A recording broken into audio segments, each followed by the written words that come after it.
பார்த்துக் கொண்டிருப்பது 24 நியூஸ் தமிழ். திண்டுக்கல் மாவட்டம் கொடைக்கானலில் தொடர் விடுமுறையை முன்னிட்டு சுற்றுலா பயணிகள் குவிந்த வண்ணம் உள்ளனர்.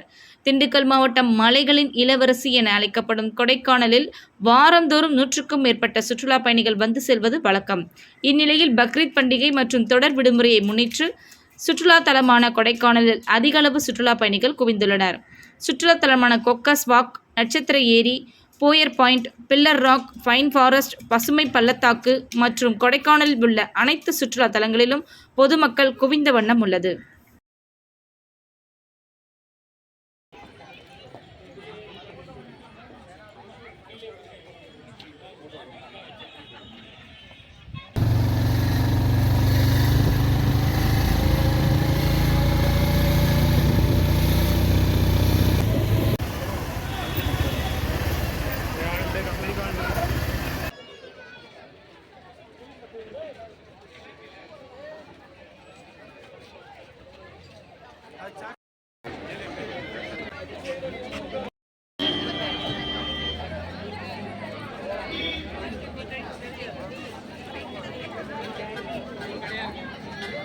Thank you.